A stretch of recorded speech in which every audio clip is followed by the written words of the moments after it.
And I was 6, and I was out it was rehearsing at this church.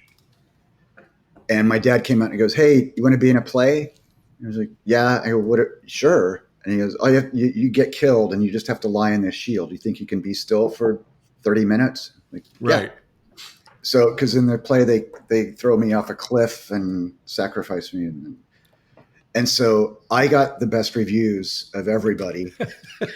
as body. As well, I had some lines, beginning in the first act, and then so I thought, oh, this is cool. And then my parents got divorced. My mom and I moved all around. Ended up in Oklahoma, and I would spend all my summers and Christmases in Santa Barbara. And they had this great youth theater program there in the summers. Uh-huh. 2 plays, 2 musicals, and I started doing musicals. Like at 11, I did this production of Our Town with John Ritter before he had won an Emmy for the Waltons, playing the priest. Yeah. And so in that show is Eric Stoltz and Anthony Edwards and this kid Mike Sherritt. And then we just started every summer. I'd do plays with them. And then about the time they got into junior high, they were coming into LA to do commercials and guest star stuff on TV. Uh-huh. And I thought, well, if they can do that, I can do that.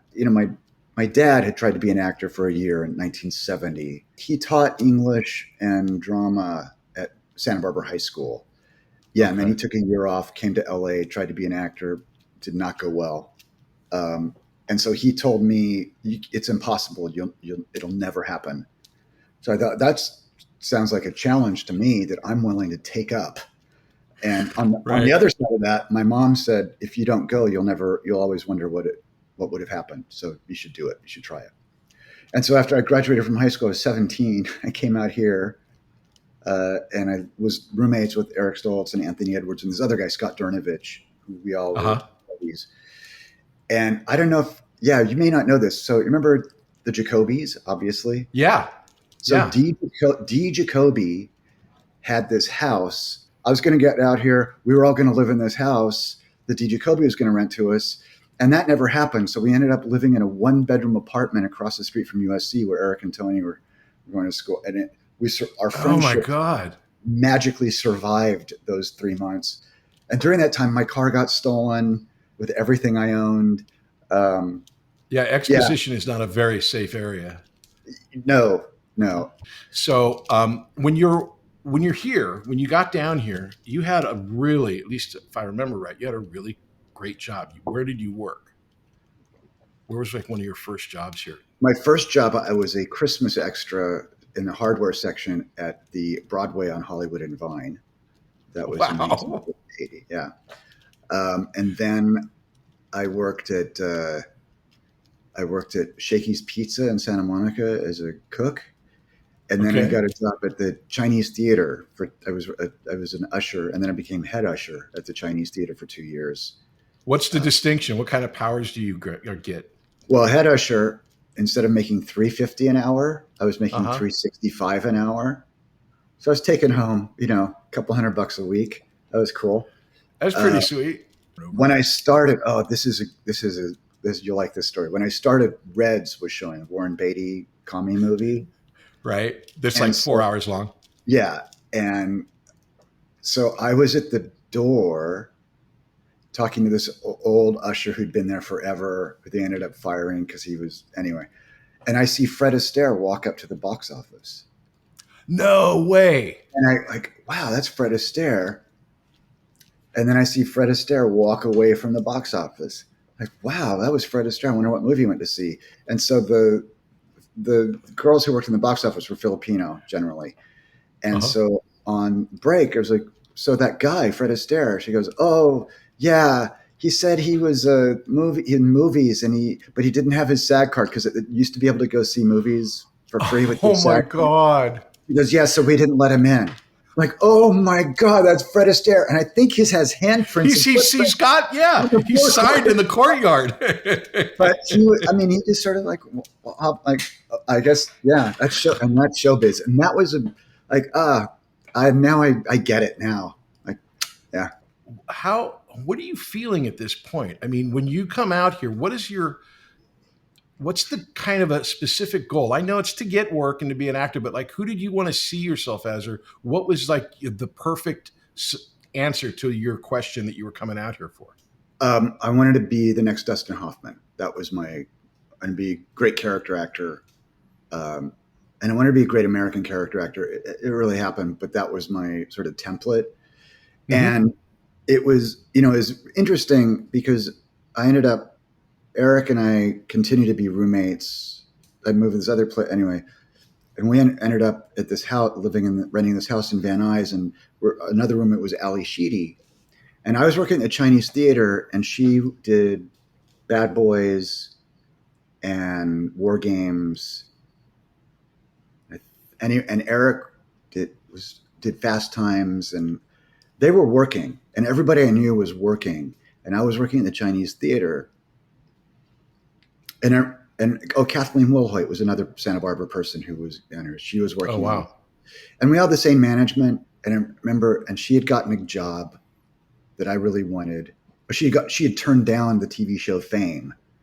Okay. And I really wanted to be on the TV show Fame, and I couldn't, then they had nothing to do with me. And I remember driving home from the Chinese theater thinking, well, I can either get bitter and pissed off that I'm not working, but my friends are, or I can go, it's this close. I'm this close. And it just kept going. If they can do it, I can do it. If they can do it, I can do it. And so instead of letting it hurt me and feel that pain, it was like, it's a possibility. This is still viable. And I'm still, and because I had the same managers and agents. So right. They were believing in me. I just wasn't booking the gigs I wanted, which is always the case. But yeah, so it was a real mental shift. So that's a big deal too, because you're in this group of people that, and a little bit of perspective for the people that don't know. Back in the day, because I'm like this, like I said, I was born and raised in this business. I was a child actor, and then all you youngsters, all you young upstarts come in here, like the Marlon Brandos, and you start going up to the Loft and Peggy Fury and all this, Sean Penn was there, and like all these methody type of people who talked about acting. Meanwhile, I'm in 16 magazine, and, it's like I've been hitting my mark since I'm 4, but I don't know any of the theory. I don't know any of the stuff. And so there's like always this rough, kind of friction between those two types of schools of acting to me. And you, when we started working together later, always fascinated me because you were in this group of people that at the time, like you're saying, 84 was the place to be. It was like you were studying with, Stanislavski in New York, or, it was like Peggy Fury in the Loft was like the big, what was it? Yeah, it was like the Actors Studio. The Actors Studio, thank you. Yeah, exactly. Stella Adler, however. But it was like the big deal. So how did that come about, and what are your thoughts on that from the inside? I was not very good. I was not a very good actor, and I had a lot of desire. But so Eric had heard about this place, the Loft, from Sean Penn, who he did Fast Times with. And so Eric said, you should come to this. I went and I talked to him, and they let me in. And I gave off the appearance of being a good actor, but I really wasn't. I could talk the talk. So I got in the cool class pretty immediately. Here's the thing about the Loft. So it was a 4-day-a-week thing. It was 2 hours a day. 2 days you'd do scene work, and 2 days you'd do sensory work and improvisation. Uh-huh. And what was great about it was there were 8-week sessions, and everybody would do the same author for all 8 weeks, or same playwright. So everybody would be doing scenes from Sam Shepard or Ibsen or Pinter, and you could see the mistakes that everyone else was making, and learn. And also you're reading these authors. You're reading all of Shaw, you're reading all of Pinter, and you're getting really this education about theater and about writing. And that was great. It was, I think, though, but the 2 days of sensory stuff was fantastic because you would do improvisation, and not like Groundlings improv. You just do sometimes you just set up a thing and do it, and it would be funny, or it would be sad and tragic, or it would just suck.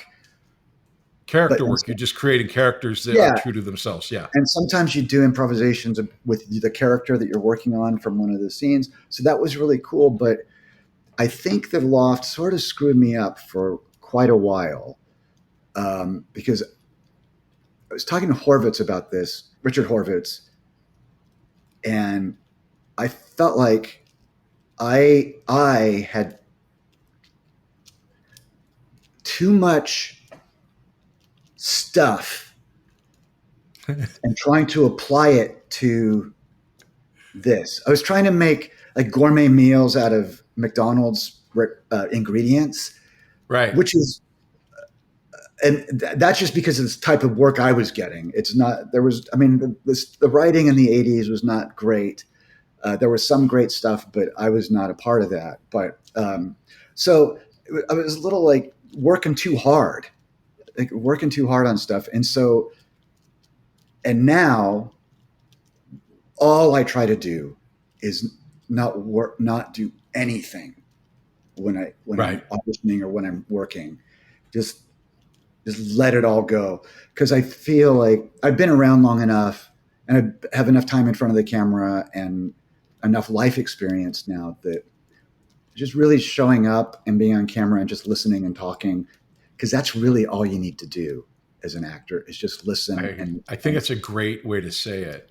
I say in the school, I explain to people that all acting is that you have a thought back here that comes out the front of your face. Yeah. So if you understand your character, if you understand where you are in your place and time, you don't have to do anything. Everything will be here. You just have to be. That's why they're always talking about being present and all that thing.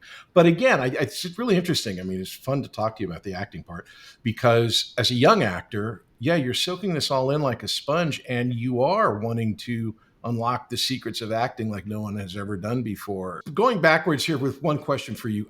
So at some point, obviously, Eric and Tony. They both end up in Fast Times, and great. They're in Fast Times, but they're basically just Sean's buds, and they're in the van. Were you just like fucking seething, going, can't there just be one more guy in the van? All the other people in the van. Can't I just be in the van? Well, I crashed Eric's Fast Times audition and read for Damone. Did you know that? I didn't know that.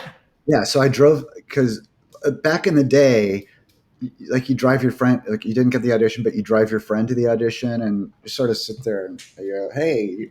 And so I got a headshot. Yeah, and so Eric went in and Amy Heckerling came out. She saw me and she goes, are you an actor? I go, yeah. She goes, are you next? I go, oh no, I just drove him. She goes, are you an actor? Yeah. And she goes, you want to read for my movie? Yeah, look, I'll do that. Yeah. So I read for Damone. I'm waiting to hear. It went really well. It went really well. But it sort of sucked. I mean, it's funny. My fun stories are Eric. We were roommates, and Jeff would call the house. And okay, just a guy named Jeff. Yeah, like, hey, is Eric there? I'm like, yeah. Who's this? He goes, Jeff. I'm like, okay, cool. And so I go, Eric, it's Jeff. I go, who's Jeff? He goes, oh, it's Sean. It's this guy, Sean Penn. He's an actor. He just insists on being called his character name. What's up, Jeff? And so that was cool. And then I was at the Van Nuys High School when they did the coming out of the van scene with the smoke. Oh, cool. Yeah, where they're all smoking out. Because I was trying to get in the movie. So. Do you have any parts that you were auditioning for before then that you're like, man, that one got away. I wish I would have gotten that one. Name a movie in the 80s. Yeah. Yeah. There are a bunch. Do you mean actors that Ari Gross was my nemesis for many years. Jeremy Piven was my nemesis for many years. Mm-hmm. And then Jeremy Piven turned out to be his nemesis for many years. Yeah, that happened.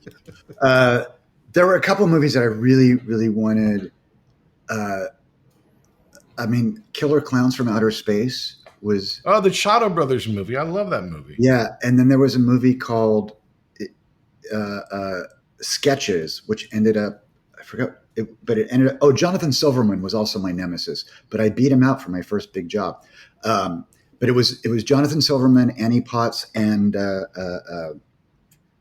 Jason Bateman. It was a great script. Oh, wow. Great script. But Neil Israel, who was Amory Heckling's wife, who directed me in the Fast Times TV show, who I was sort of a dick to in that So I think, and I read for it a couple of times and I didn't get the gig, but I think because I was a dick to him on the Fast Times TV show. So, well, there you go. So be nice to your directors. Be nice to your directors, kids. Okay. So I started going through your credits and I had no idea you'd done an episode of Facts of Life. Is that something that was like your first job, right? Yeah, it was one of my first. It was my second speaking role on TV, and it's funny because they wanted me to come back for the next week, but I booked a commercial which paid more. Right. Would ultimately pay more than Facts of Life, so I didn't come back. But yeah, that was cool. So I'm guessing Spencer is the next big thing for you, as far as credit wise. Sort of. Okay. So I got. What's the sort of? So back in the day,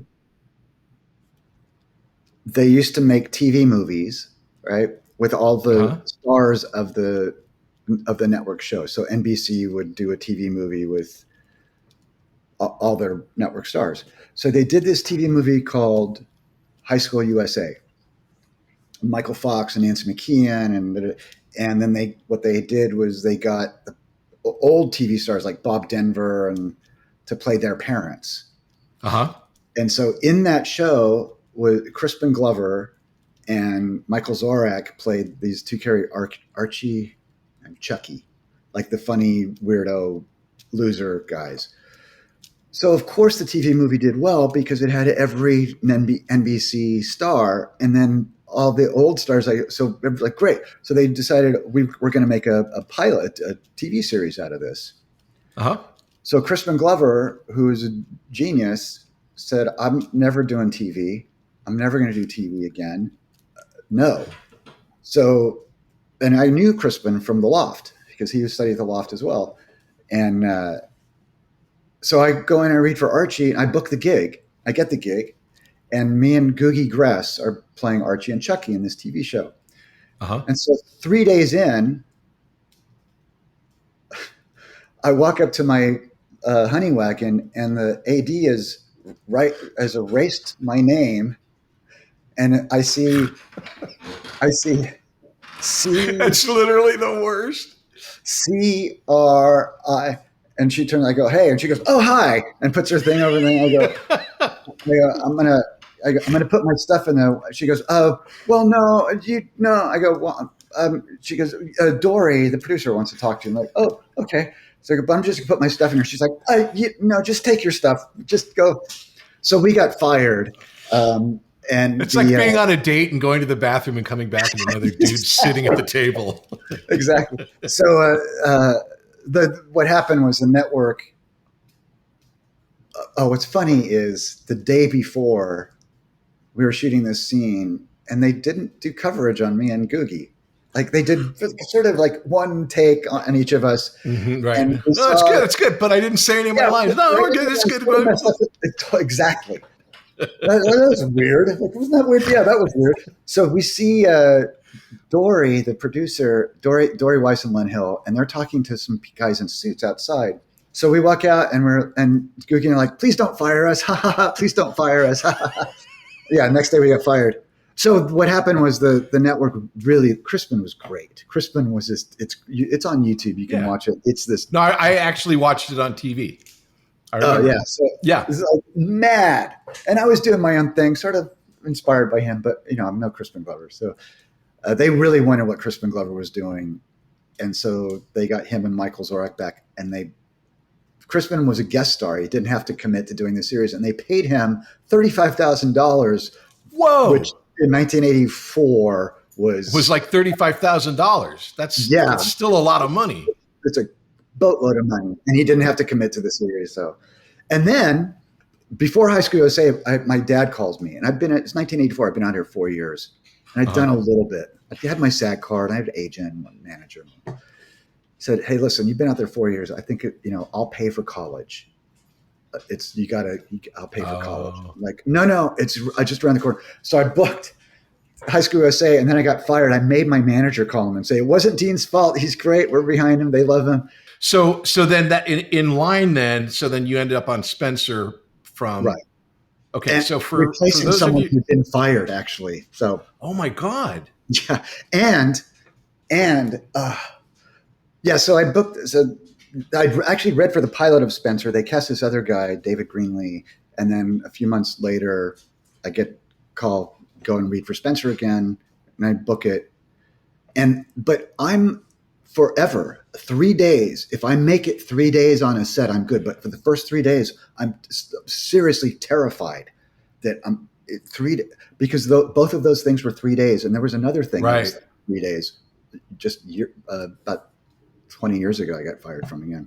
But so Spencer. Well, this is okay. So this is a really interesting story because, to me, from the outside, Spencer was a sitcom that starred Chad Lowe, and to me, that's the pitch: Chad Lowe in a sitcom. So then, walk me through Spencer as far as this was a TV show for NBC in the '80s.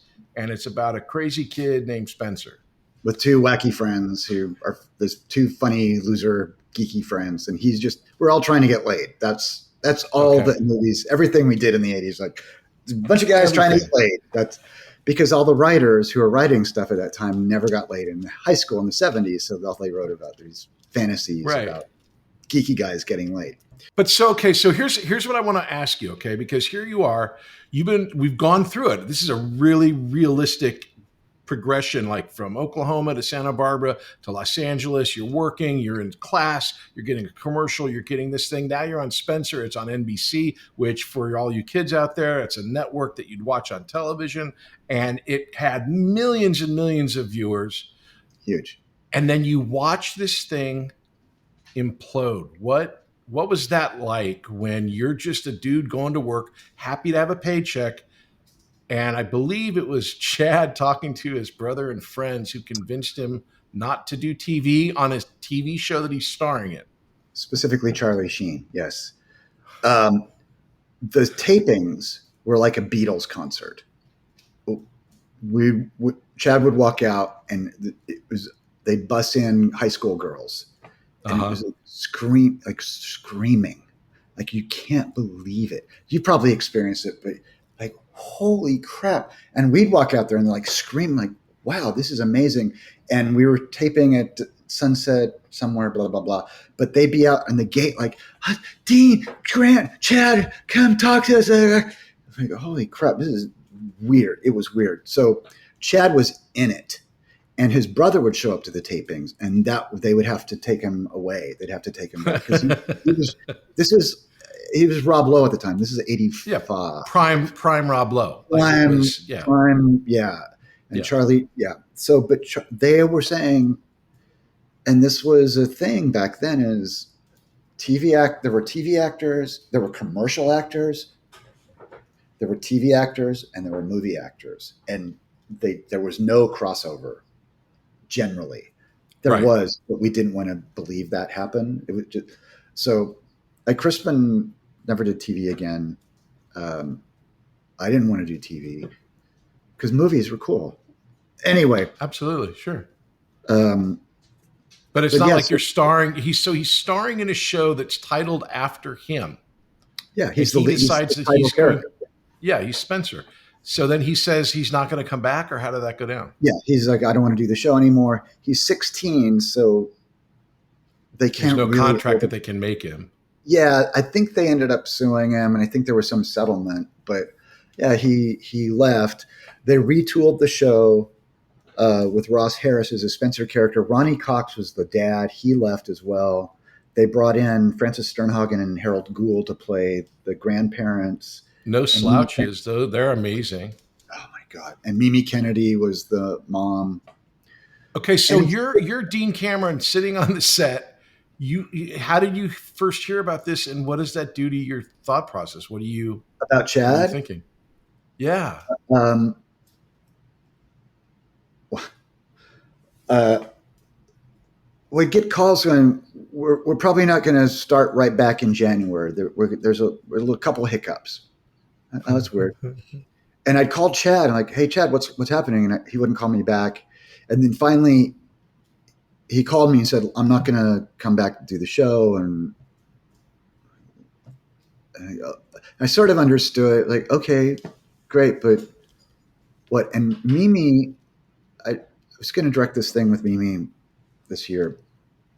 And she said they had a really long talk. And she was like, listen, dude, you'll never get an opportunity like this again. And you're never going to work for NBC. And he's like, I don't care. It's like, you don't understand. This is what you have is what everybody wants. And you're just throwing it away. Yeah. But he did. And so then this other show, they retitled it. It was called Under One Roof. It just started to fizzle and didn't really work very well. And because Ross was also geeky. And Yes. so three geeks together, like, So it died. Well, and to be honest about it, the reality was he was just Rob Lowe's brother.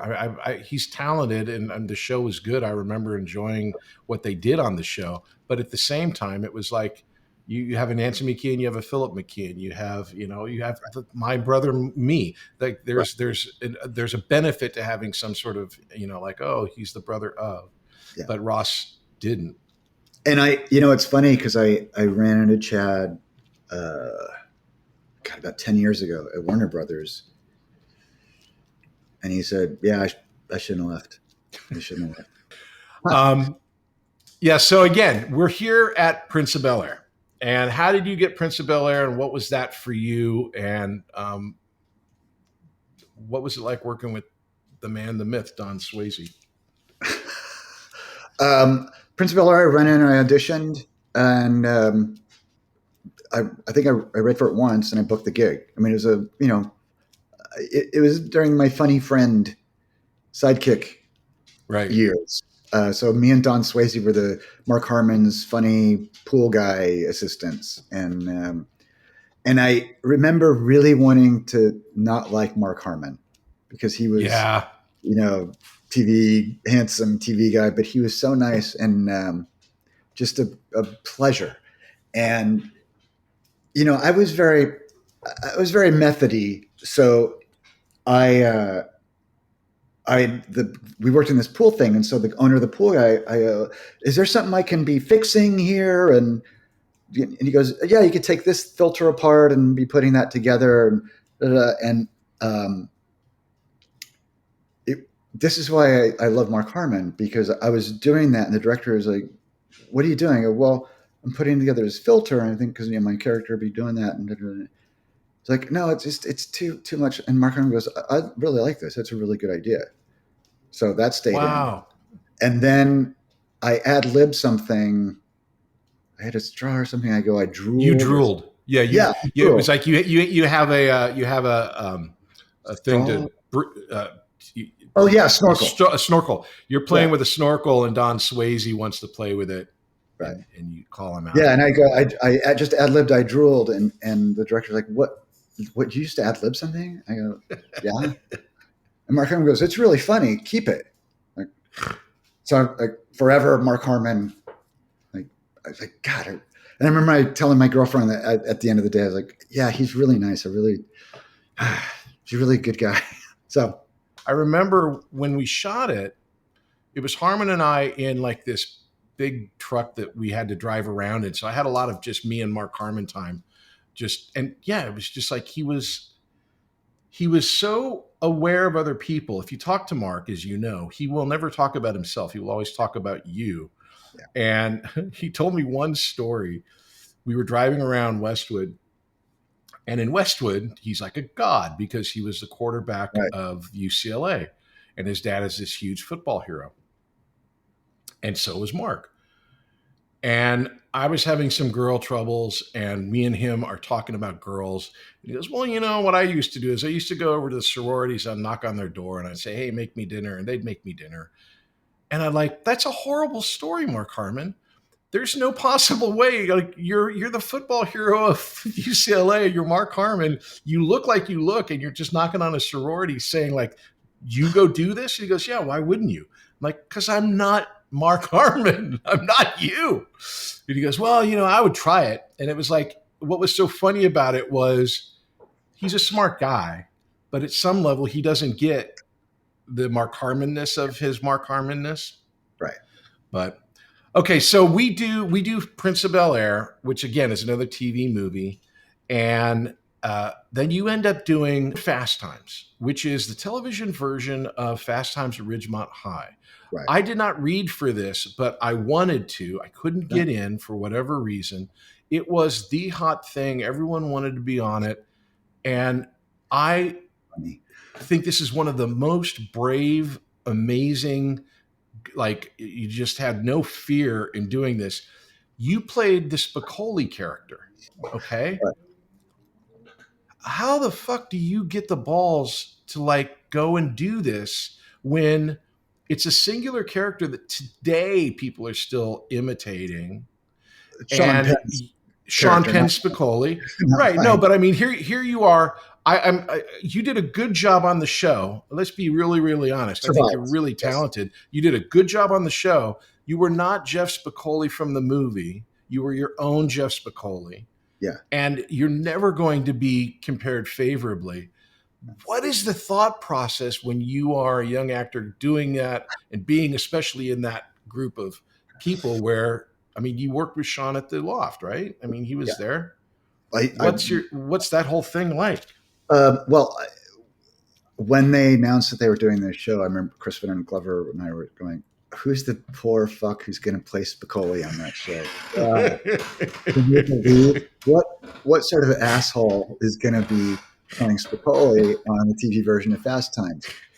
And so that audition process, I started reading for it in the summer of 85, I guess. 85, 86. Anyway. And going, I'm not going to do this show. There's no way I'm going to do this, but I want to go in and do a good job for the casting people. And Amy Heckling's great. I sort of knew her. So I want to be good, but I cannot do this show. I can't do it because I will die. And it kept bringing me back. And it got more and more real. I mean, I read for that show so many times. I remember seeing a young actor who was named Casey Reeves was there. Uh-huh. Keanu Reeves was wow. I didn't put that together. Yeah, Casey Reeves. I love it. He was called Casey back then because Keanu was such a weird name. Right. So, but you don't know anything about that. No, exactly. Having a weird name, yeah. Yeah. So, but just as it got closer and closer, and I wasn't getting any other work, there was a couple movies I really wanted to do, and I didn't get those, and it got closer and closer, and finally they made the offer, and the money was really good, and I talked to Amy a little bit before network, before even that happened. She's like, "How do you feel?" I go, "I this is really terrifying." She goes, "You're great. You're doing a great job. Don't worry. I got your back."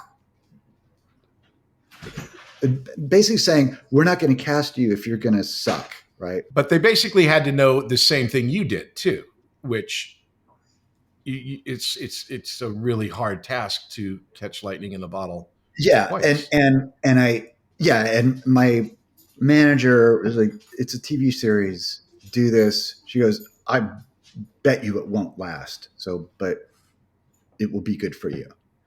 It's like, okay, and so, you go to network, right? So you have to get approved by the network. I was the only one. I was the only Spicoli at network. And how does that feel? That usually is the worst moment. Yeah, when you've got like five guys, but there's Jeremy Piven's here. Damn it! But yeah, I was like looking around, like, oh, I'm the only guy, and like, oh, that's cool. So I go in and I finish the audition, and Amy looks around at all the network and she goes, "Yeah, job's yours. Get out of here." That's great. That's a great moment.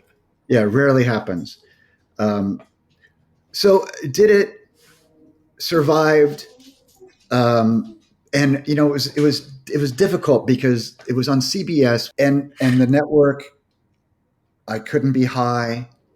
Like there couldn't have any drug references. You And just that's had to all. be out of it. Yeah, it's like he's just happy. Just have make sure he's not high. He's just happy. Even though we do the menthol and have my eyes blazing red. It's just like happy. So they really sort of cut the balls off the character a little bit, but that's fine. I did okay. Well, before you go on, I just got to say, my opinion of it is, I thought you did better than okay because I did a whole movie, Three Ninjas, based on a Sean Penn impersonation, where I'm Right. playing a surfer guy. The idea of a surfer guy is the only connection is Sean Penn. What I thought was so amazing, what you did was, it wasn't that guy, and it wasn't Chainsaw. It was something different. So I just want to give you real Thank you. credit. I had been that. making fun of surfers to my friends in Oklahoma in high school. When I was in high school, I'd go, "Yeah, there are these guys," and like, "Hey, man, All right, Santa Barbara. yeah, I got tubed, man. It was fucking awesome, dude." I was like, "We're just a chukka." They're on YouTube. It's a really fascinating watch. It's you. Claudia Wells plays Claudia Wells. Courtney Thorne Smith is in it. That's the first time I imagine you guys met. Wally Ward, or whatever he's calling himself these days. Patrick Dempsey, Bill Calvert, and then Jason Hervey played your brother. And Jason and I would end up producing a TV show. And they'd fired a kid for Jason. There was to get Jason. Yeah, we shot a thing with another kid. We'll be back after these messages. Hey there, my name is Patrick Labyorteaux, and I play an actor on TV. And I also have this acting school called Working Actors School. And what we do there is we teach people to act using Zoom. So you can take an acting class with me and with a person in Connecticut, in Florida, and San Diego all at the same time, thanks to the miracle of Zoom. And I'm very excited to announce that we have a brand new class called Adult Weekly Class. Now, what is that? Now, that's a class that'll meet every Wednesday at 5:30 p.m. Pacific, and you come in and you have an hour-long acting class with other students. It's very, very simple, very, very fun. So if you've ever wanted to be an actor or try it or just mess around, these classes are great. So the Adult Weekly Class is going to be every Wednesday at 5:30 Pacific. Now, come and check it out. It's going to be really fun. Go to workingactorschool.com. Check out the website. You can sign up for the class there. If you need any other information, there's a phone number and an email on the website. You can get it there. And we would love to have you come and try. Talk to you soon.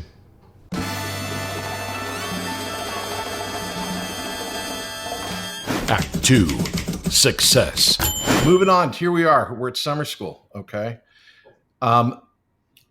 Before we get into this, I want to ask you, when you approached this, you told me this once, and I think I remembered it correctly, that Chainsaw is Bugs Bunny? That's Ski School? Ski School. Okay. Is there a spirit animal or a guiding guy for Chainsaw? Me in high school. But the other thing was, it's so pretentious and awful, but I'll just go into it. Tell the story as though you heard it from somebody else. Okay. What I heard, so there was a month before, so there was the script, that script was so good. I mean, half of 90% of my job was done because the writing was great. The character was so clearly defined. And I remember reading the script going, this is my job. This is my job. I'm getting this job. And I did. And it was never a question I was not going to get this job. It was one of those, there's very few of those, but that was one of them. And, but we had a month before we started shooting. And one of the things that I noticed, one of the things I did with scripts when I had a lot of lines in them, now I don't, but I go through, and this is one of the things Peggy Fury said, go through and write down everything that other people say about you. And then write down everything that you say about yourself. And then find out what the reality is in there and see what. That's great. I love that. Somewhere in between that is who you are. And so there was this one of the things I was like, oh, there's an obsession there of horror films. And I knew about the obsession from wanting to be an actor. And so that, well, okay, so what I'll do, so I every day, to the detriment of my girlfriend at the time, I watched a horror film every day for a month and just became really well versed. And I did this, and I don't have them anymore. I subscribed to Fangoria as Francis. Oh, Gremp. Yeah, and I had Fangoria magazines with Francis Gremp on the thing, and if I had those. Oh my God! Just the eBay quality alone could imagine. Yeah. So along that line, was this where you came up with probably one of my favorite lines of yours ever is Tobey Hooper classic? Yeah. Where did you come up with Tobey Hooper? I just messing around. Just messing around. That was such a smart line. And what, again, this is, summer school for me was. I know exactly where I came up with that. So Joel Schumacher, right? The director Joel Schumacher, we called him Joel Schumacher. It's a special Christmas edition of Thursday Night Football, and it's only on Prime Video. Tonight, the Denver Broncos take on the Kansas City Chiefs on Christmas night. Cap off your holiday with an old-school rivalry. For the Kansas City Chiefs on the defensive side, can they create enough pressure to upset this really good Denver offense? Grab your favorite holiday snacks, huddle up with the family and friends, and get ready for fireworks on the field. Coverage begins at 7:30 p.m. Eastern with football's best party, TNF Tonight, presented by Verizon. Not a Prime member? Not a problem. Simply sign up for a 30-day free trial. It's the Broncos and Chiefs tonight at 7:30 p.m. Eastern, only on Prime Video. Restrictions apply. See Amazon.com/Amazon Prime for details. So it transferred. Yeah. So I was like, oh, Tobey Hooper. That's where it came from. If this is right, you were on the set at Fast Times, and Patrick Dempsey and Wally were going in to read for Chainsaw Dave. Is that where you first heard about it? Yeah. Well, I first heard about it because Amy Heckerling was supposed to direct Summer School. Right. Yeah. Yeah. And so, and she was talking. She's like, yeah, Wally, Patrick, I'm doing this movie next summer, and you guys are perfect for these two characters, Chainsaw Dave. I would like to be in a movie as well, Amy Heckerling. Right. I'm playing Spicoli on TV. The least you could do for me. I didn't say that. I took a hit. Yeah. Quietly seethed as we do. And so then apparently Paramount, Carl's movie got shelved, and they said, pick whatever you want. And he picked Summer School. Amy was out. So you show up on set. We have that week of rehearsal. Right. And I'm immediately, like I was saying earlier, just intimidated, where it was just like you were so mysterious to me. You were like the actor of the group, and you were so good. So it wasn't even like I could drag on you. Right. And so it was like I said, okay, well, he's really funny. And then I remember we went to the Paramount commissary for like a 16 magazine brunch or something, where they wanted to take our pictures. And having been raised on the prairie and been, a centerfold in 16 magazine a number of times, I was so used to not only these people in this process that it was like, I was, kind of like, yeah, great. Here, smile, smile, smile. Get around. And you were so uncomfortable with it. And I never really understood, because I was coming from a completely different point of view as you were. What was so uncomfortable about not that it isn't a weird thing, but I'm saying from your point of view. I'd had a bad experience with 16 magazine and with Spencer. I'd done an interview with them, and they'd made up everything. Just everything I said. And I thought, well, I don't want to promote this. And I always thought that was the best part. I always would read my interviews going, oh, I sound cool. I mean, I remember reading going, I never said, why did you even talk to me? Literally nothing I said was in there. So, these guys, and I whatever. But yeah, Richard's, and this was after we shot the movie. This was like a year later when we did that. Because Richard goes, yeah, you wouldn't hold the magazine. I'm like, no, I wouldn't. Right. That's right. That's so funny. So I loved my experience on Summer School. It was a studio film. We shot it at Paramount. We shot it on location. It was everything that you want a movie experience to be, not to mention the freaking amazing Carl who was directing it. He used to run these Simon Says games. He would get everyone but you. Right. And it was always interesting that it was like, I saw that there was this battle of wits between you guys, which I really admired. Wow. So this was my experience. And Harmon was really great. Kirsty cursed like a sailor and acted like a sailor and was basically a sailor, and we loved her. Yeah. It was every great thing that you could imagine for me, your experience. Yeah, same. And it's funny, those Simon Says things, I would occasionally, he'd have to go set up shots or whatever, and I would lead. Yeah. And Kirsty was only on the set with the crossover with us about a week, maybe a week and a half.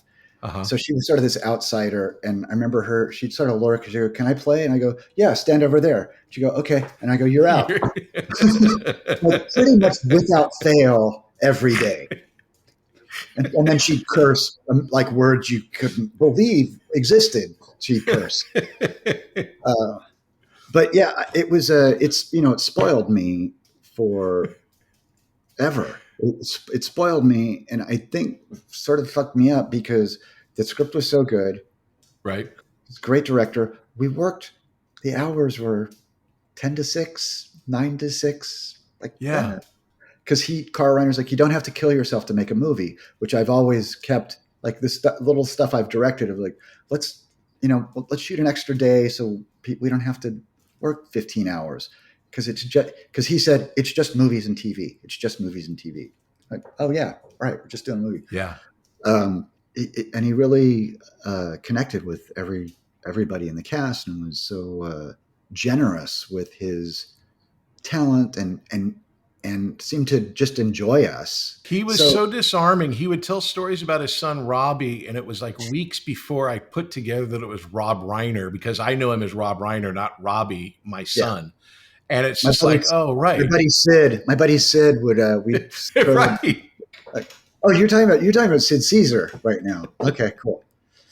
Yeah. I was in the theater. I'm sure we all were at one point at Paramount. We were watching the screening of it, and these executives in front of me, they were watching the movie. And when the car scene came up with you and you do the look where you're trying to find out where she's looking, guy leans in front of me and he goes, this kid is going to be a fucking star. Yeah, it was so true. And it was like so awesome because we're at Paramount, at that theater, watching a movie you're in, seeing executives say this kid's going to be a star. It's like crazy. And so after this movie, Paramount did a deal with you, right? You had like a holding deal or something. Can you explain to young actors what that is and what's that like? So speaking of studio executives, I remember walking there, and his name was David Nixay. Got out of his car and came over to me and goes, "You're Dean Cameron." I go, "Yeah." And he goes, "You're amazing in summer school. I'm David Nixay. I'm one of the executives here at Paramount." You're great. Thank you. Okay, cool. And I remember calling my manager, going, "So this guy David Nixay got out of his car," and she's like, "What happened?" And so anyway, so my agent, again, I was at William Morris, was a big agency at the time, which was very cool. I had a TV agent. Heard of him. Yeah. This guy named Brian, who's now head of CAA. So this guy, Brian Lord? Brian Lord. He was my TV agent, and I had movie agents. So he was obviously a go-getter and very hungry. And so Paramount called and said, we want to do a holding deal with Dean. And a holding deal is, we'll give you $5,000 and we'll send you some scripts and we get first refusal on if we want you to do it or not. It's sort of, but you can't really do anything else, but we sort of own you for. And so Brian called my manager and said, they want to do this holding deal. I'm going to try something. Because we're not going to take that holding deal. Like, it wasn't worth it. So he calls him back and goes, "Oh, that's really kind, but Warner wants to do an overall deal with Dean. So thank you very much." And they go, wait, don't just give us a couple hours. So they come back and they go, yeah, we'll do an overall deal with Dean for a movie and a TV show, and this very nice, large amount of money. And Brian was like, I don't know. Now I hear about this. I'm like, how much? Like, yeah. So we end up getting double that. And, but then, the writer's strike came and killed everything. So, and I never really recovered from that. Like I did this other movie right before they had gotten some waiver, this Bad Dreams movie, but right. It was heartbreaking because it's a business of momentum, and the momentum was literally cut in half. Yeah. And it was also this is exactly the trajectory that one takes, right? You do commercials, you do some guest stars, a couple lines on Facts of Life, recurring, regulars, movies, then you're carrying movies. That's how it goes. And that just stopped. And it was it got bitter for it's about 60 years now, I think. So. Well, it's not like your career ends there, because right after this, and again, I swear, I'm not going to ask you about every single credit. However, you do Bad Dreams, which, everyone has to do a horror movie. So good job. And then you do Rockula, which is the weirdest fucking movie in the world. There's not one part of it that you describe and go, no, it's got Bo Diddley. No, it's about it's a vampire movie and he's a rock star. Oh, like Lestat? No, he's going to get killed with a ham bone. Oh, but Tony Basil's in it. It's like, what the hell? Where did you get involved in this, and why is it so crazy? So Rockula, apparently it was originally a drama. They'd written it as a drama. What? And yes. And then that's a horrible script if it's a drama. Yes. And they finished it and they went, no, we can't do this. This is awful. Let's make it a comedy. They pitched it to Cannon. Cannon said yes. It was coming out of the strike and everything. And I wanted to carry movies. So I got a call, and at this point, I wasn't auditioning. I would just go in and meet on stuff. And so I went and met them. And I talked about Cheap Trick and how much I love Cheap Trick. And also I like the story because the script it's crazy. And at the time, and this was also informed ski school. At the time,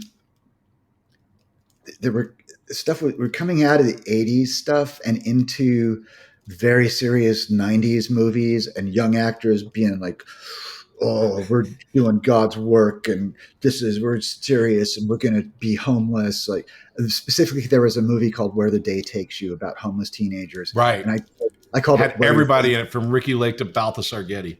Yeah. I called it Where Your Fame Takes You. Because it was like, no one believes that you're homeless, and your clothes are anyway. So Rockula was crazy, a crazy script. The battle scene is a duel with a peg leg and a ham bone, right? Right. So, and I get to play music because I was a frustrated musician my whole life, and I could sing and play guitar in this movie. I am in. I really want to do this. I went in, talked, charmed them. And I think by the time I got home, I got the offer on it.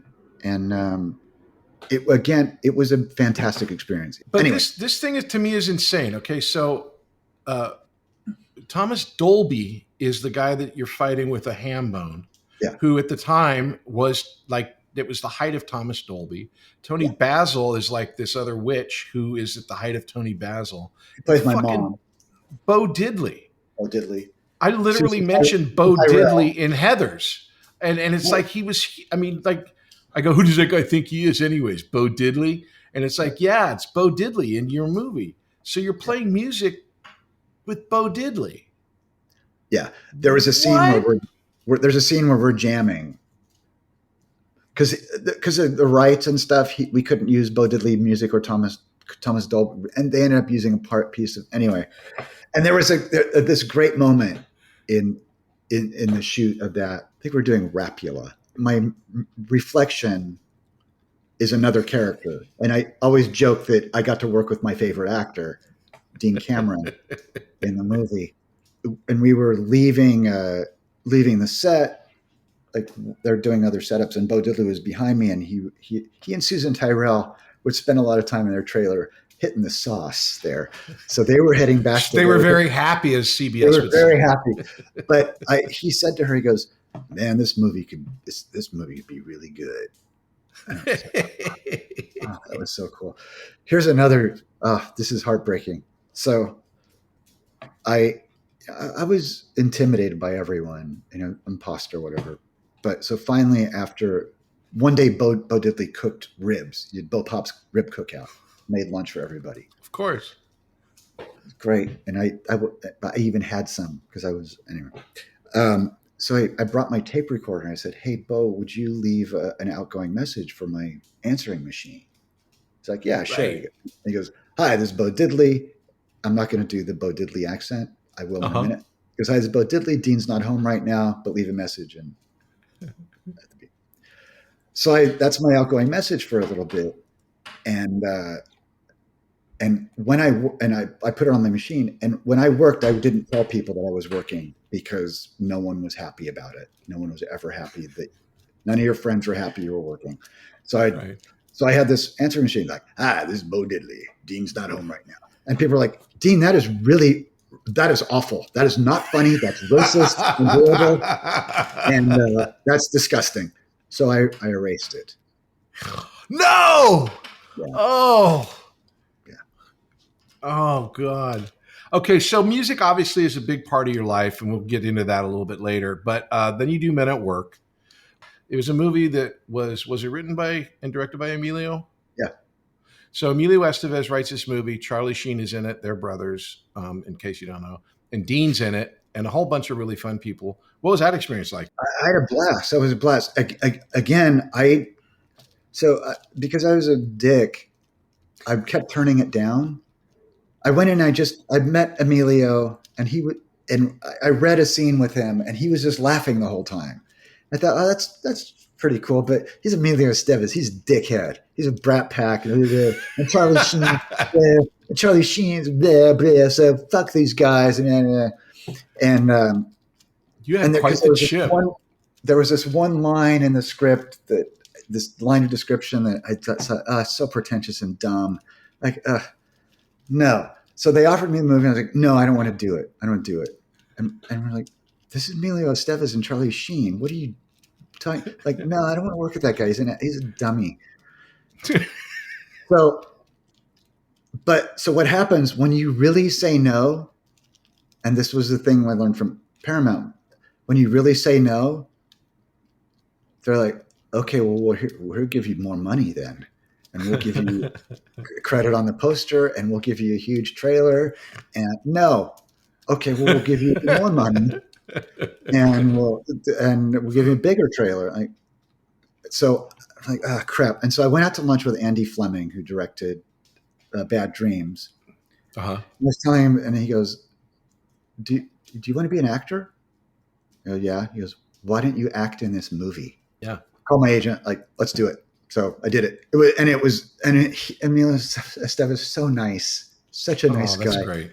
Just generous and funny and just sweet, and would, before a scene, you go, what do we change, and what do you think about this? And just so open and wonderful, and really an inspiration. Funny story. Yeah. My funny story from Men at Work is, we're doing back then. They'd do tow shots. So we were in this truck, and they would tow us, and this big truck would tow us, and camera crew, and it's this whole thing, right? And we're losing the light, and at morning the sun's coming up, and it's we got to get this shot, blah, blah, blah, just shoot it, shoot the scene. Like, okay, all right, okay, we can't go over overtime. That's a wrap. Everybody go, get out, go. I'm back to my I'm walking back to my trailer. My very large trailer, and the AD goes, Dean, we need to get back. We need to get you back. I go, I thought we were done. He goes, no, we've got to get you back. I go, what, was there no film on the camera? Because they kept on going, Dad, something's wrong with the camera. So it's like, yeah, because there's no film, and that's going. So that was funny. You got to tell a quick version of the Alf story, because to me that is one of the best how you understand this business stories. This is my favorite show. Go for it. On tape shows, you get a script on Monday, you rehearse it, and Alf they would shoot on Thursday and Friday. I was excited about doing Alf because I thought it was in front of an audience, but it wasn't, and I was very bummed about that. So they shoot on Thursday and Friday, and there's all these trenches around, and so for the puppet, because Alf was a puppet. Just spoiler alert. Alf is not a puppet. You get a sheet before you start. It says, "Do not call Alf a puppet." Seriously? Refer to Alf as Alf, because the executive producer, showrunner, was Alf. He was the voice. Alf was Alf. Do not call it the puppet. Never call it the puppet. Oh, okay, calm down. And then there's like, watch out for the trenches.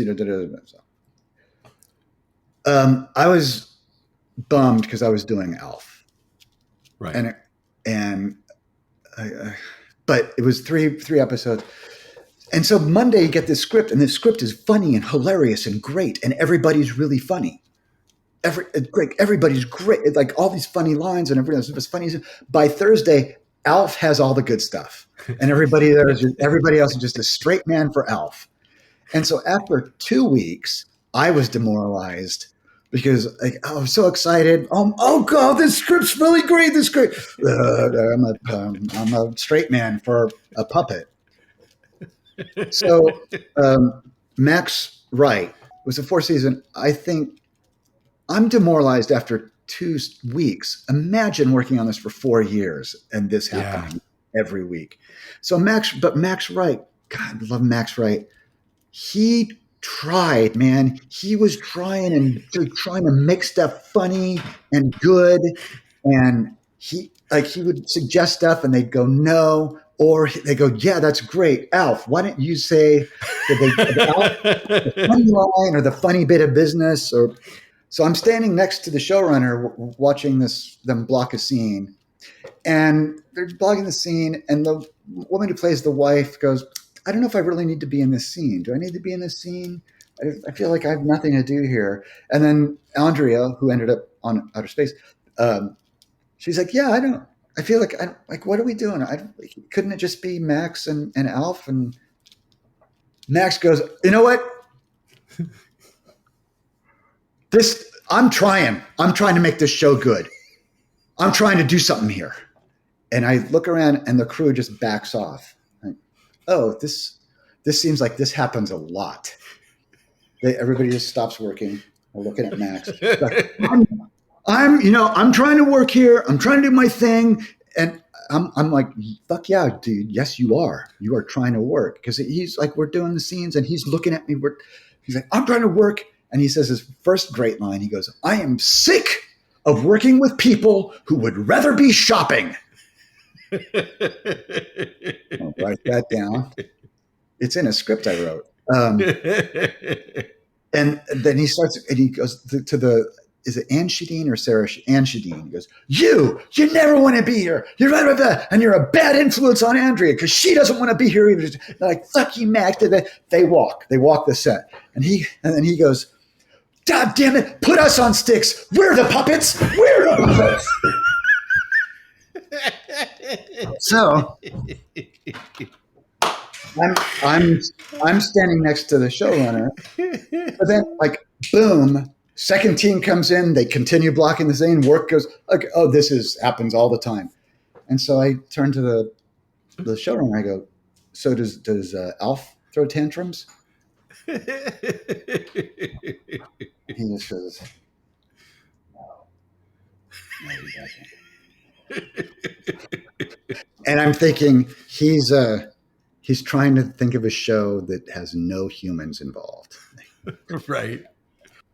Okay, so you do ski school, which I got an offer because I was in summer school with Dean Cameron, and they had Dean Cameron, and they thought it would be a double good thing to have 2 people from summer school. That's the only reason I'm in it is because of you. I don't know how you got into ski school or but it was a movie that literally was coming off the dot matrix printer as I was flying to Canada.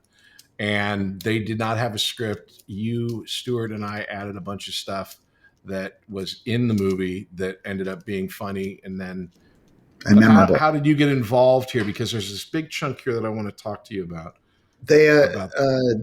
They had a sort of a script. And again, it was a very pretentious time and pretentious movies. And there were good movies that I would read for and good TV shows that were not pretentious and stuff like that I was not booking.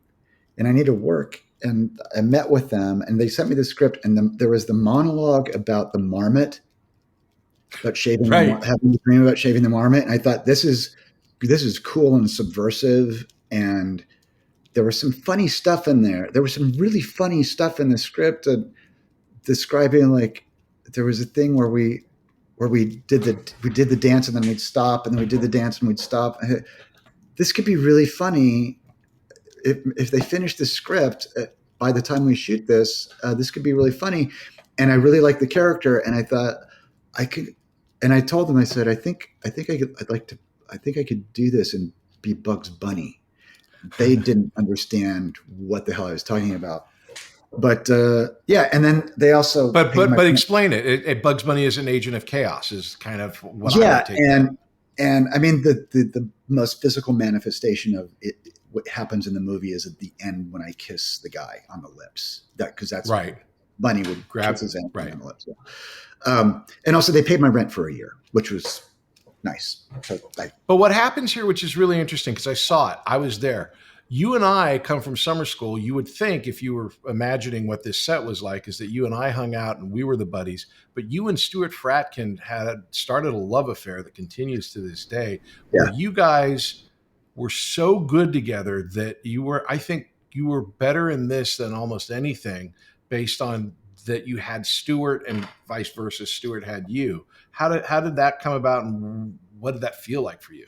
Well, I think actually, Patrick, that I think all three of us, there was this real safety net with all three of us. Like jump, we got you. We'll take care of you. Like whatever any of us wanted to do, the other two would support it. And that's like your improvisation stuff, like your groundling stuff. That's all that is just, I got you. I'm over here and I love you and I'll catch you. I don't know. Stuart and I, we bonded. I mean, Stuart, I learned later, had been a big fan of mine, and I was his nemesis at auditions. Oh, interesting. Yeah, he said he'd show up, and if I was there, he's like, fuck, Dean's here. And he tells a funny story about me reading for some show, and it was awful. And at Fox, I think, and afterwards, I had the sides, and I walked by a dumpster and I go, won't be needing these. And I put them in the trash. And he thought that was really funny. But I know, yeah, Stuart and I, we did connect on a real interesting, funny level. It was nice. But I think all of us. Well, I agree. Right. I mean, no, we all had a great, I think we all had a great relationship, and not just as friends, but on camera. But it became really apparent when you guys did They Came From Outer Space, where I would love to be in the room where I'm a producer and I'm interviewing actors, and two actors walk in and basically hijack my show and start doing their own show, which is kind of what I saw from They Came From Outer Space. Tell me about how that went down. So the great thing about ski school, there's a rare sentence. The thing about ski school for me, it's not about learning how to ski. It's not about learning how to ski. It invigorated me. I had such a good time with you on that set up there. And I remember my career sort of the shits at that point. And my manager, I was talking to her, and I was with ICM, and they were not good for me. They were sending me on stuff that I was not right for, and then getting mad at me because I wouldn't book it. Right. Which is something agents do when they want to kick you to the curb. And she said, Dean's going to come back from ski school and he's going to book a series and you're not going to take a commission. And then we're going to leave. I had a great manager. She was awesome. Yeah. She was like a constant in your life as far as I knew her, as far as I knew you. And so it invigorated me. And working with Stuart and working with you and we wrote all that stuff. We wrote all these scenes that were so much fun to do. And like, oh yeah, we're just being dumb and making a movie and it's about ski, but it's not about skiing. There's no skiing in the movie. Patrick doesn't even know how to ski, which is a great story. Didn't they ask you? Nope. And then the director carrying you down the hill that first day. And then being naked on the slope because they don't have doubles of my wardrobe to give to the stunt guy. Right. It was a full experience all by itself. But I have a theory about your career. And it ends with Miracle Beach. Not that your career ends with Miracle Beach, but Miracle Beach is kind of like the exact – no, but here's the exact reason I think. I wrote it out. Your film characters that you were most known for and loved for were smart anarchists with a heart of gold. So Dave Marshak, you're literally seen reading The Skeptical Inquirer. You're reading, first of all, your character's reading. Coming from this world of the 80s where everyone needed to get laid, Chainsaw, Dave Marshak, all the characters that you played, Rockula, all these guys, was a smart guy. Then right after Miracle Beach, Adam Sandler comes around with this man-boy princeling type of character that's just a baby. And it's really funny. I mean, there's no doubt that it's funny, but that's not you. You always have an interesting twinkle in your eye that you can't. I'm sure you're a good actor. You could do it where you're not looking like you're a smart person. But the thing that really, really makes a Dean Cameron performance, I think, shine is that twinkle in your eye, like you know something someone else doesn't because you're smart and you've got a plan. Those characters stop being written and stop being done at this time, not having anything to do with you. So I would see ICM sending you out on these man boy projects where no, he's too smart. He doesn't I won't believe him as an idiot, who's, whatever fraternity type of joke that they had you. No, they would be like, they sent me out like the part Steven Weber got in Wings. Like I'm not, I can't do that. Yeah. It's not that. Yeah. It's a different type of character. Why would you send me out on that thing? Well, that's very nice, Patrick. I'll take that. We'll be back after these messages. Hey there, my name is Patrick Labyorteaux, and I play an actor on TV. It's a special Christmas edition of Thursday Night Football, and it's only on Prime Video. Tonight, the Denver Broncos take on the Kansas City Chiefs on Christmas night. Cap off your holiday with an old-school rivalry. For the Kansas City Chiefs on the defensive side, can they create enough pressure to upset this really good Denver offense? Grab your favorite holiday snacks, huddle up with the family and friends, and get ready for fireworks on the field. Coverage begins at 7:30 p.m. Eastern with football's best party, TNF Tonight, presented by Verizon. Not a Prime member? Not a problem. Simply sign up for a 30-day free trial. It's the Broncos and Chiefs tonight at 7:30 p.m. Eastern, only on Prime Video. Restrictions apply. See Amazon.com/Amazon Prime for details. And I also have this acting school called Working Actors School. And what we do there is we teach people to act using Zoom. So you can take an acting class with me and with a person in Connecticut, in Florida, and San Diego all at the same time, thanks to the miracle of Zoom. But we also teach kids. We have a great class called the Youth Weekly class that's every Tuesday at 5:30 p.m. Pacific time. And it's for kids. It's for like 10 to 17. And we have a great group of kids right now, and it is ongoing. So if you know someone that wants to get into acting and has never done any acting but would love to try, why don't you have them try starting off with Youth Weekly? Just go to workingactorsschool.com and check us out. It's Youth Weekly every Tuesday at 5:30 p.m. Pacific Time. Act 3, present day. Later on, like with Psych and Always Sunny, these are guys that loved your work, are now producing and want you to be a part of this stuff. What's that like when you're talking to these people and they're talking to you about a performance? I mean, in my head, I'm like going, then hire me. Right. Put me in your movie. So, I got, after we did Hollywood Palms, I got really disillusioned with everything, and I had sort of developed this skill of front-end web programming. What I liked about it is the amount of work you put into it was equal to the amount that was returned, Yep. which does not happen in showbiz, doesn't happen in writing, nothing in showbiz is like that. But when you write some code, it comes back, I got to fix that. I found that really satisfying, and it paid very well. And I was broke. A few years into that, I started getting calls to do stuff. And I realized, oh, yeah, the people who grew up watching me are running showbiz now. And I just wrote this on Instagram. Someone, when I first moved here, said, tenacity, you just got to stay in.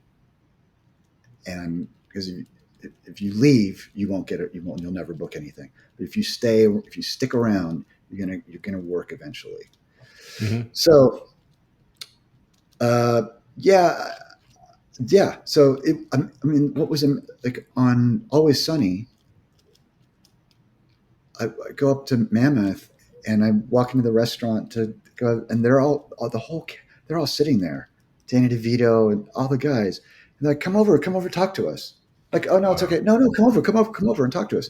So we sit down and Charlie Day is asking me about stuff we did, like the movies, and because when I got this script, when I got that offer, are they making fun of me? Right. That's a tough call to figure out. Yeah. Are they punking me? Because I love that show. But I read the script, I don't think they're punking me. I think this is sort of an homage, and there's a problem with the genre, and I'm totally down with that. And they're fucking with that stuff. Great.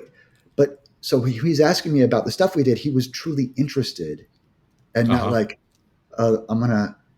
because right after my episode, there was an episode with Richard Grieco, and that's what I was scared of, what they did with Richard Grieco. Like, oh, okay. Yeah. But yeah, so that was really, really pleasant and wonderful. Like those guys are geniuses. Yeah. That show. Well, I think what's really wonderful. It's been on that long. So that they admired me and enjoyed it. And Danny DeVito was funny, and this is great. Yeah.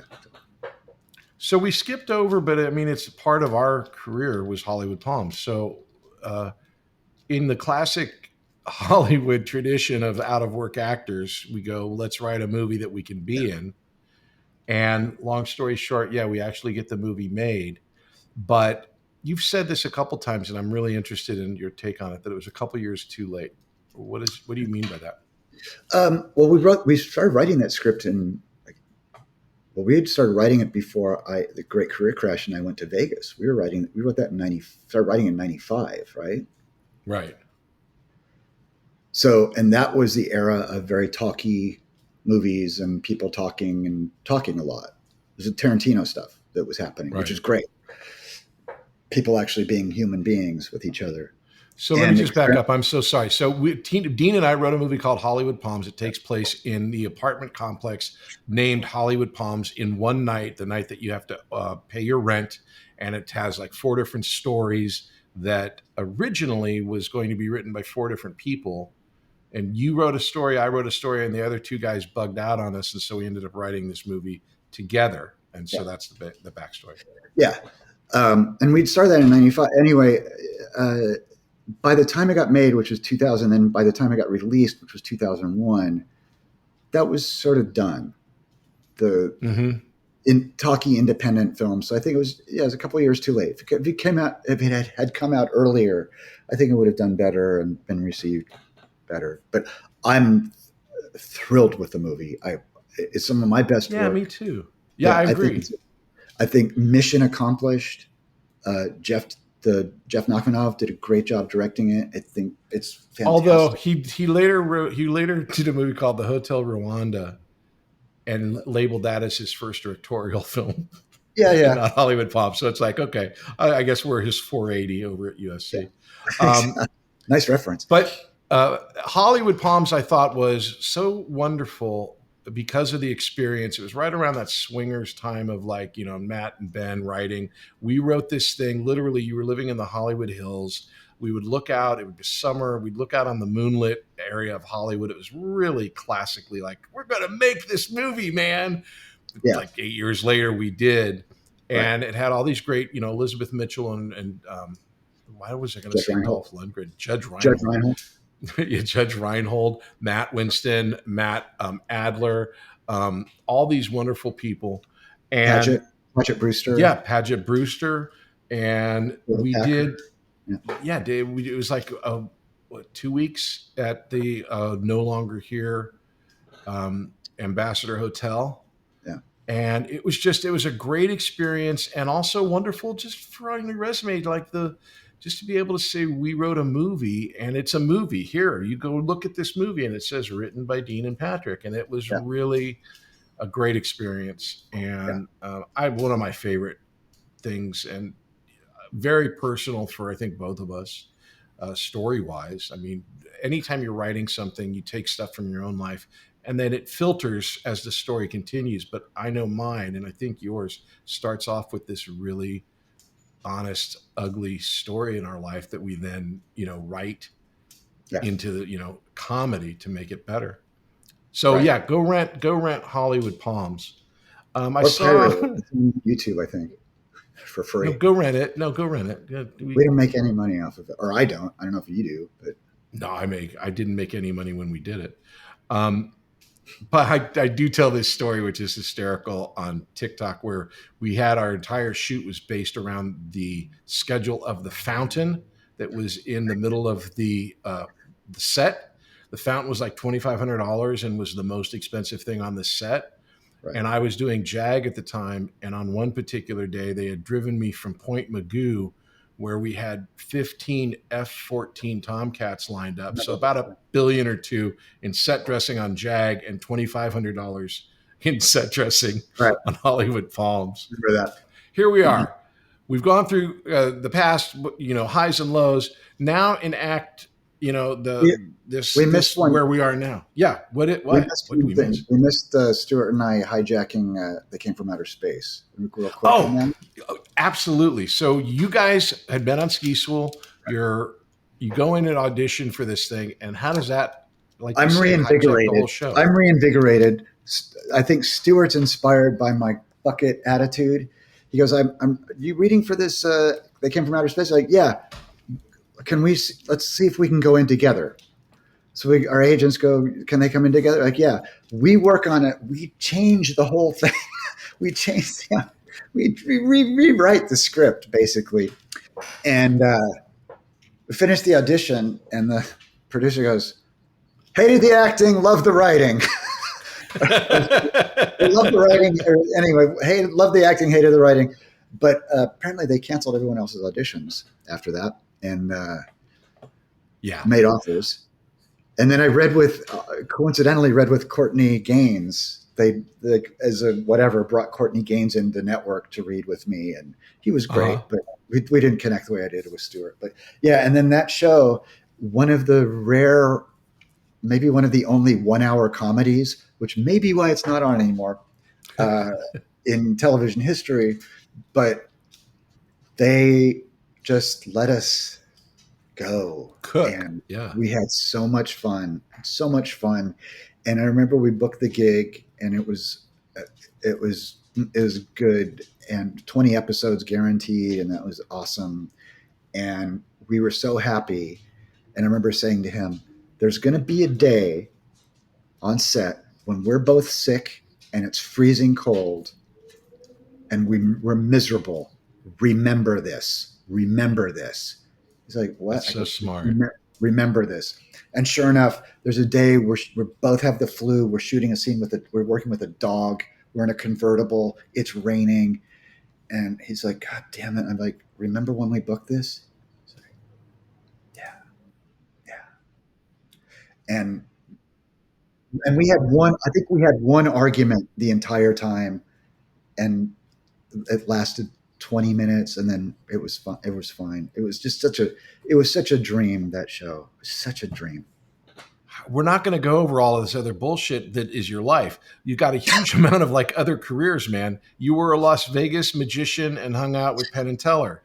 You were in the Thornbirds that became a band called Steel Panther and directed videos and wrote songs for them. You wrote a play called The Nigerian Prince Spam Scam that played the Edinburgh Festival. You wrote or created the Bill of Rights Executive Edition or Security Edition. Security Edition. You did some kind of joke with Richard Horvitz, which is a web series. You just released an album. Would you like to mention any or talk about any of those that like means the most to you? Or yeah, a couple of those. The being the magician thing came out of necessity. It was 96. I was temping. I was, doing temp work for $10 an hour at places, and the people I was working with would go, "Hey, what happened?" and the implication it's a horrible moment. The implication is, I'm a heroin addict and I blew up my millions, which was not the case. Is right? My career stopped and I need to make some fucking money. You had an apartment in Los Angeles, and those cost money. Yeah, and fortunately, my apartment was inexpensive, and I'd done some work, but it just wasn't happening. And a friend of mine developed theme parks, and they developed this thing called Caesar's Magical Empire in Las Vegas. He said, you can make $800 a week. You will be a singing wizard doing magic. And you go there for 6 months. You could do a 6-month contract with us. And if you want to stay, you can stay. If you want to leave, you can leave. Like, okay, I'll go. I sublet my place to a friend. Watched my dog at the time, Big Daddy. Remember Big Daddy? Big Daddy. Chick Magnet. And moved to Vegas, and it changed my life. It was horrible. It humbled me. Like, I mean, I'm wearing a crown and a cape, a purple robe, and literally singing "Try the Veal." And people are like, "Hey, you're the guy from summer school. What are you doing here?" And I would make up this lie. I'd go, "Oh, it's Celebrity Week." And I go, "Yeah, John Cusack's in the other one. It's too bad you didn't get John Cusack." But I had known Penn Jillette.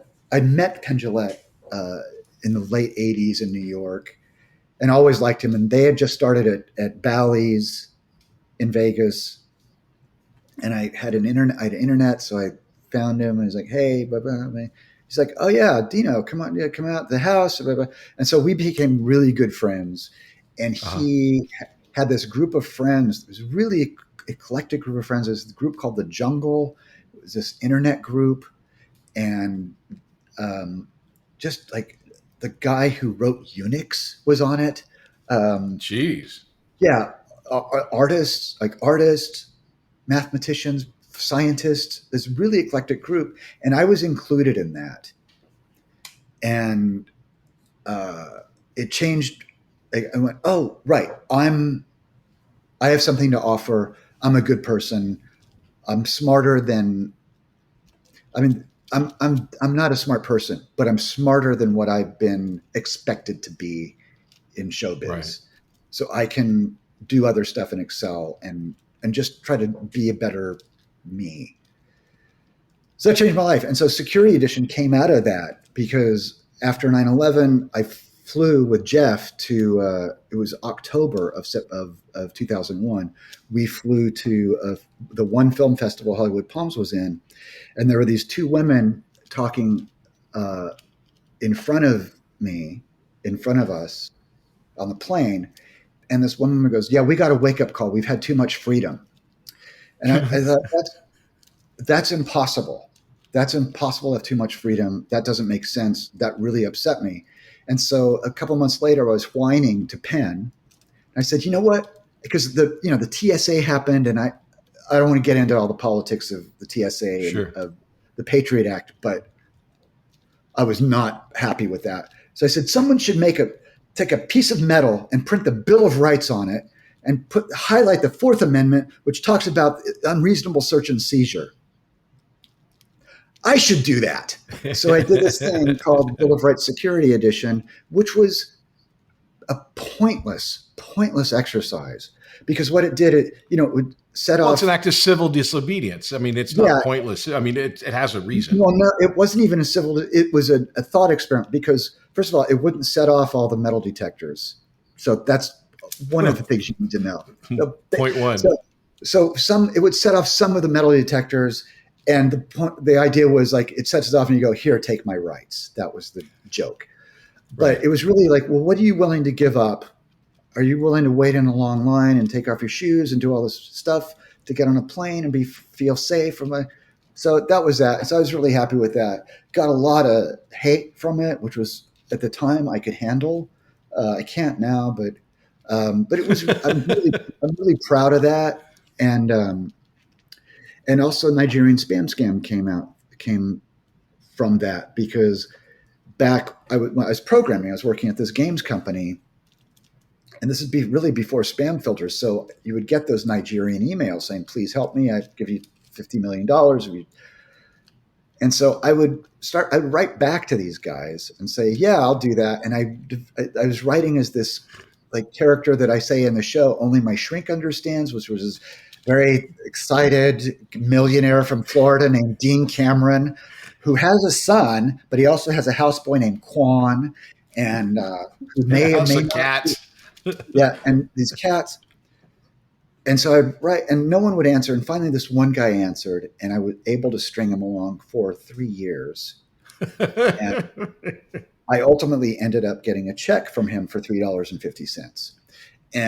But it began as me just going, hey, he wrote me back, and I was sending it to Penn. This guy, Paul Provenzo, is a stand-up comedian, a bunch of friends just sending. And finally they said, you should do this as a show.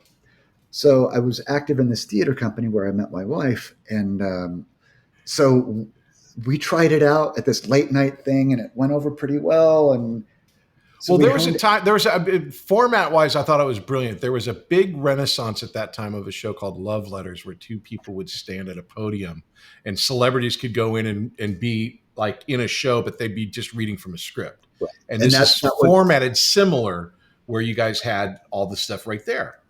Yeah, I referenced it. I would say this is like a good version of Love Letters.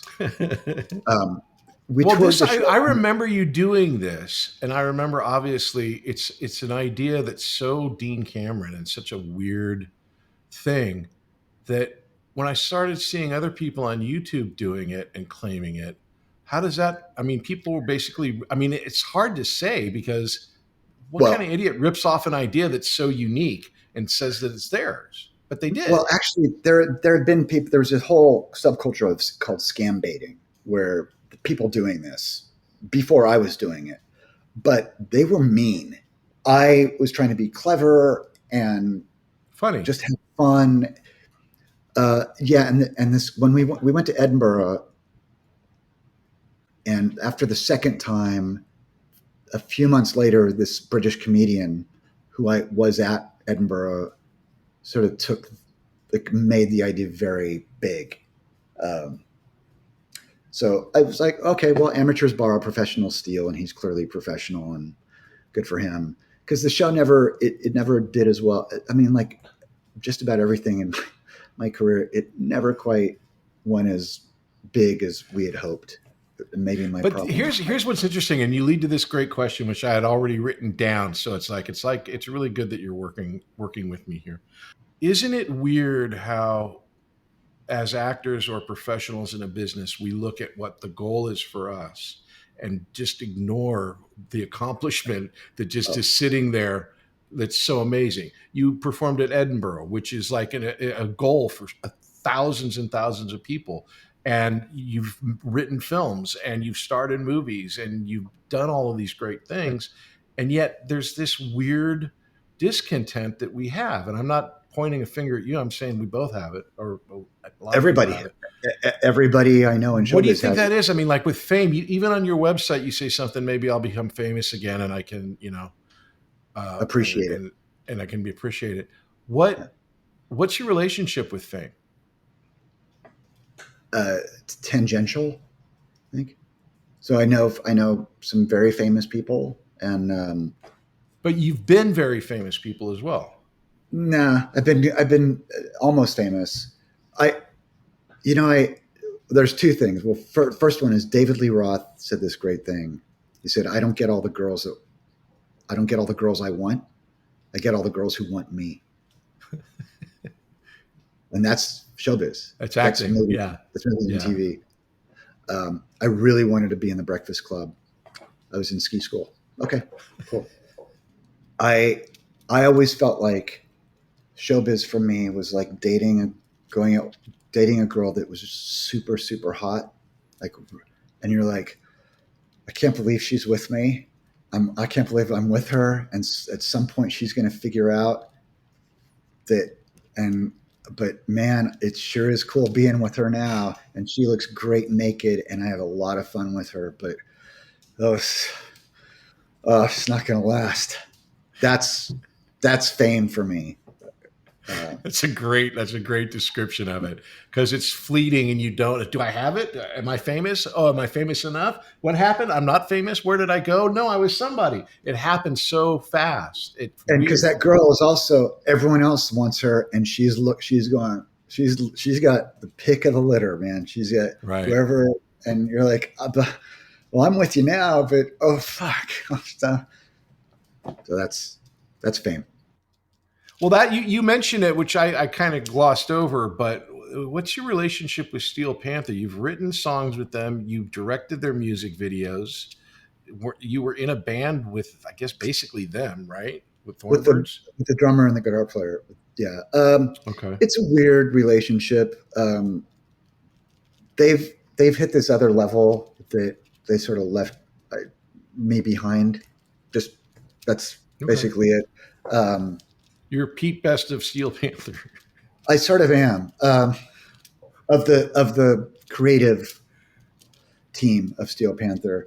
I love them. I love Russ. I love Darren. They're great. Joe, who's now their bass player, was one of the karaoke guys. Because there's about 10 of us who play the live band karaoke.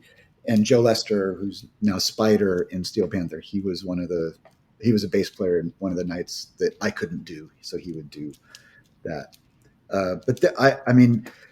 I think Steel Panther is there's no one like them. They're often compared to Spinal Tap, and that's completely wrong. They're more like either Sha Na Na or the Monkees. Oh, interesting. Sha Na Na is a great reference. What I love about them is they're not. They don't look down on the music.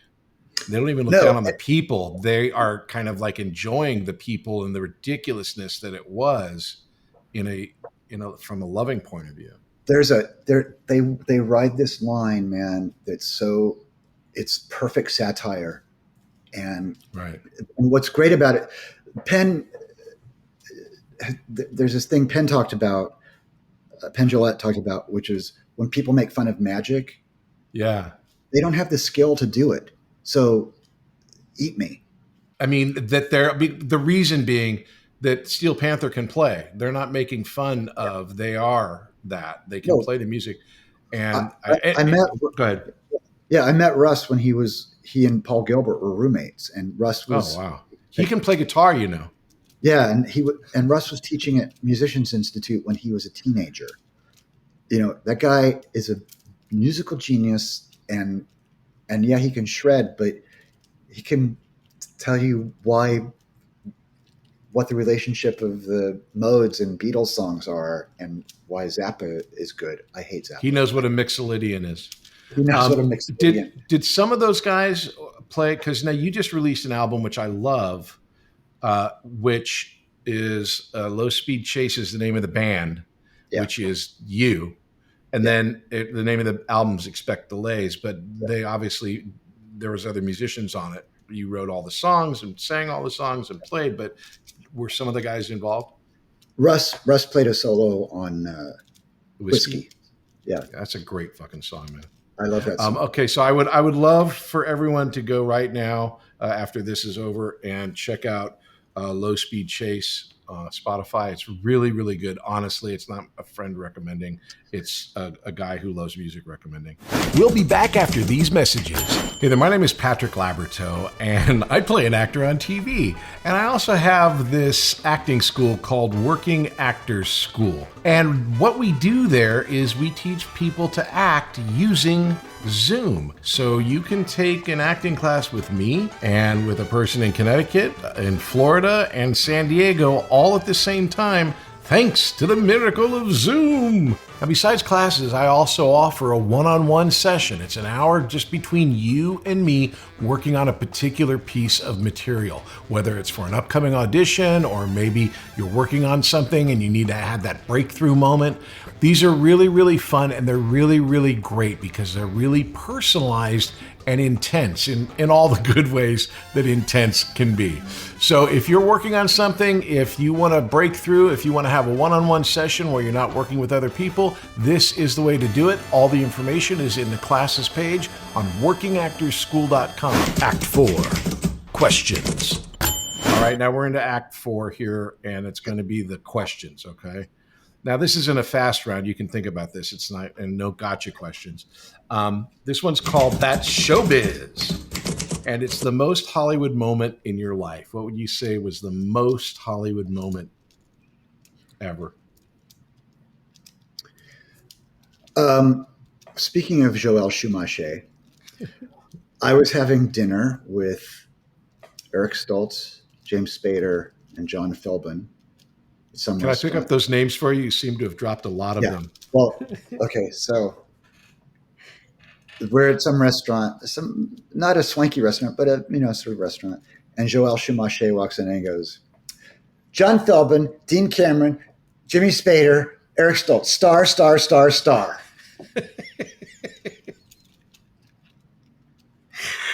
Perfectly performed. Okay, that's Showbiz Part 2. 50% right. So no, that's what I'm saying, man. You gotta, that imposter syndrome is taken over. That's Showbiz Part 2. What's your most embarrassing Hollywood moment? I wrote this on my on deancameron.com. I was read for a movie called 18 Again, which was one of the many body switching movies of the 80s, right? Mm-hmm. And they didn't want to see me because they thought I was this wacky weirdo who would come in and do weird shit in auditions and be weird in movies. I don't know where they got that idea. And so we lobbied hard for me to go in and read for 18 Again. And and it was like the day before, like my agent, like, make sure you just go in and just don't fuck around. Like, yeah, I know, I get it. Okay. This is not the stuff you want to hear. So I go in and I'm wearing I wear this red sweatshirt and I'm reading and it's horrible. And I'm like, I'm not going to get this. But I want to be, I'm still, how are you? Good to see you. Thank you. Good. So I'm reading better than I go, God, Joe, God, Jesus. Oh, something bit me. And I just see, I'll go, oh God. And I go, okay. All right, let's continue. So I finished the audition. Thanks, that was great. Thank you for coming in, which is, we'll never see you again. So I take off the sweatshirt and a bee falls out of my sweatshirt. I had been stung by a bee in my audition and I wanted to go back in and with the dead bee. But can you imagine? Yes, so Dean came back in with a dead bee in his hand saying, I was bitten by a bee. So I did not, I was like, I don't know what to do. So, did you hear it back from your agent? Any feedback? No. I told him what happened. Yeah. Next one is show me the money. Biggest missed financial opportunity. Oh, I know. Late 80s, right after early 90s, after they came from outer space. I had a good chunk of change in the bank. and I wanted to buy a house. And back then you could buy a house for like 150 grand, 200 grand, not a big one, but you could get one. Yeah. And I was sort of at a realtor. I was like, let's buy a house.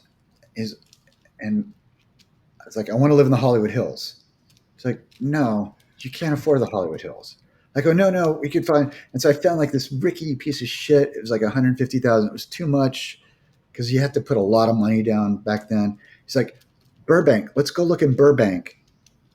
You could get like a 3-4 bedroom house with a pool for like 95 grand. Like, I'm not living in Burbank. It's disgusting. I'm not living in the 818 area code. Screw the Valley. I'm never living in the Valley. So I never bought a house ever until a few years ago and in Burbank. And it was much more than $95,000. Let me tell you that. Okay, the next one is show and tell. As a teenager, what's your favorite poster in your room and how did you come to obtain it? I had a giant Led Zeppelin poster with various shots of them in concert. And I bought it at like the Oklahoma version of Licorice Pizza at the mall. That's like the perfect place to buy a Led Zeppelin poster. Yeah, it was, right next to the black lights. Yeah, exactly. And this Stoned Again poster. Right, dude, where his face is melting. Yeah. All right, and the final one is show me some love. What's your favorite performance of mine?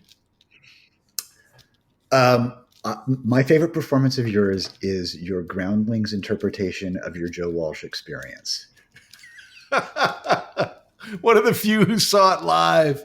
Oh my gosh, that's hysterical. That story is the greatest showbiz story in the world. And then that you acted it out as yourself at the Groundlings was so meta and weird and just, you were great. And the audience wasn't like, is this really happening? Is this real? And it was so good. That's my favorite thing of mine. Well, there is no wrong answer to that question. So thank you. Epilogue. And that ends our massive multi-part experience with the man, the myth, the legend, Dean Cameron. Is there any plugs or anything that you'd like to let people know about? Chainsaw and Dave 24 pins, anything like that? Yeah. Chainsaw and Dave 2024, 2 thumbs up America. There's a comma missing intentionally. 2 thumbs up America. I love it. Those are available on deancameron.com/stuff. You could also, sign a picture if you send it. But Low Speed Chase, it's on everything, Amazon, YouTube. I would back that up 1,000%. If you like power pop, Low Speed Chase is you're really, really good, Dean. Really, really Thank you. good. And we're playing our first show November 4th at the Whiskey. We're opening coincidentally for Fast Times, the band Fast Times. It's a 80s. Are you cover kidding band. me? You're going to be singing the song Whiskey at the Whiskey opening for Fast Times. Yeah, and it's free. So oh my gosh, 8:15. So But but Low Speed Chase is on every stream, everywhere you get free music, and you can also buy it on Apple. Well, dude, thank you for doing this. I love you so much. You're one of my best friends, and I've had more great working experiences with you, from acting to writing to producing, than almost anyone else, with the exception of maybe my wife, who we created this show. So it's been a real pleasure. I love you too, man. I love you too. Okay. Thanks for having me. This is really fun. I love talking about myself. It's the Patrick Labyorteaux Show. Patrick Labyorteaux. He's the one you gotta know.